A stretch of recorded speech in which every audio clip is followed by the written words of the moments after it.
regarding chemistry in Islamic civilization, actually we introduced this branch to the world. Before Islam, there is no chemistry. It's just chemical equations to try to convert cheap metals into gold and silver. And of course, all of the scholars tried that, failed in this trial. Till Jabir ibn Hayyan came. Jabir ibn Hayyan, one of the major scholars in our Islamic civilization, he introduced the concept of chemistry. He built this branch of science, do a lot of equations and a lot of successful tests, and invented a lot of inventions using his chemical equations. And he was well known in Europe to the degree that the branch of chemistry was known in Europe as Jabir's work.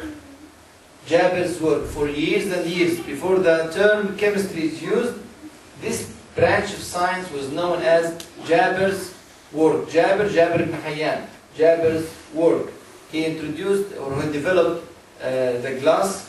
The glass actually is first invented in China, and he was able to develop this glass to convert the cheap glass, the green glass, into crystal clear glass.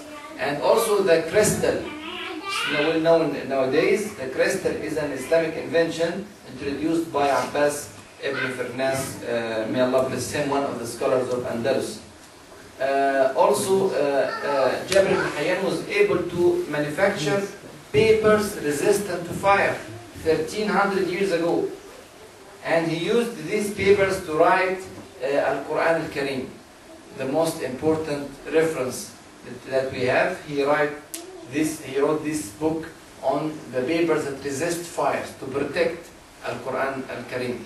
And he was able also to manufacture water-resistant fabrics and use it to make raincoats, to use it 1300 years ago, resistant to water.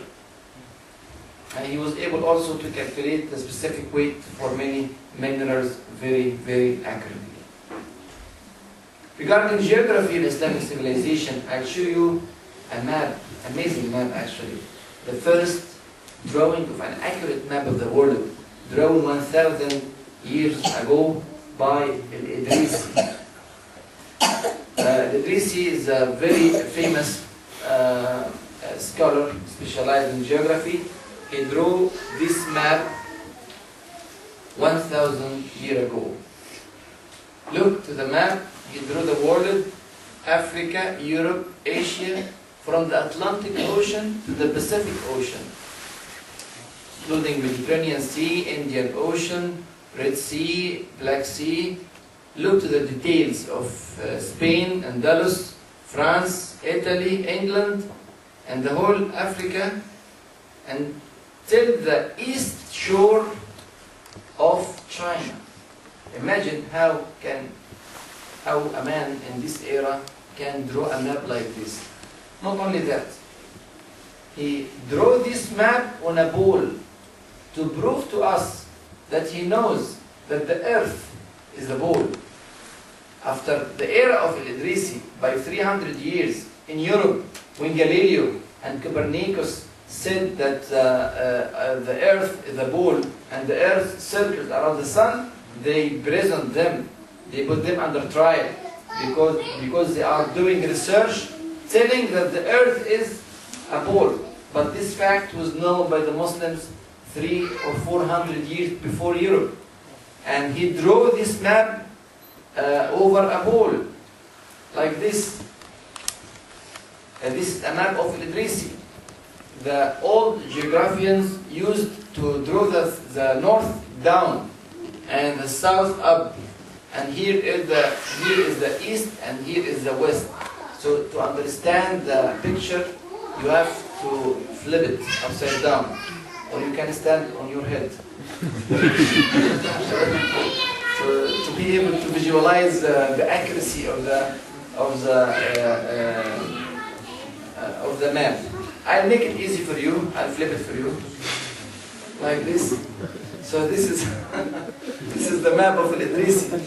Look to Africa, look to the Pacific Ocean, Indonesia, and I guess Japan is not here. At the time.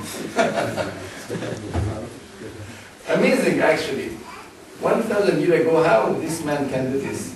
SubhanAllah. And another amazing map, drawn by Muhyiddin al-Rais al-Uthmani, one of the very famous scholars of geography in Ottoman Empire. And this map, before I show you this map is amazing even to NASA in the United States.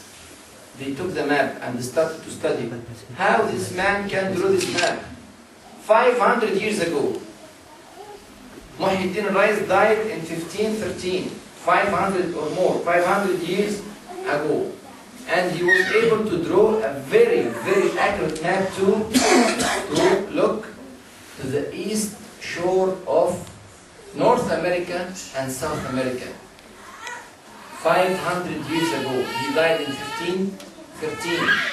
Very detailed description of the east shore of North America, United States, of South America, till the south of South America. Even he showed in his map the Antarctica, the lower, the south pole of the earth. And it was very astonishing to NASA because he did not draw only a map, but also he described the animals and birds who live in every spot in this shore. This map comes in 80 maps. This one map of 80. They are discovered in Istanbul, in Turkey, and since this discovery, NASA is trying to solve the secret of these maps.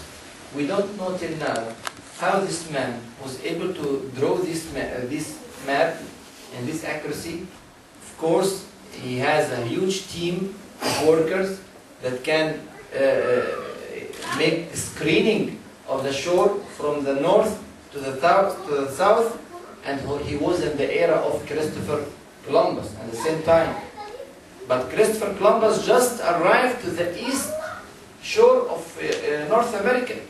He did not enter into details, he did not reach South America, but subhanAllah, Muhyiddin al-Rais did that with his team.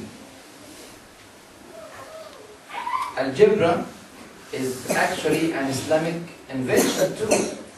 The Al-Khwarizmi rahimahullah, one of the major scholars in our Islamic civilization too, he introduced this branch to the world. And this was in the 3rd Hijri century, 1100 years ago.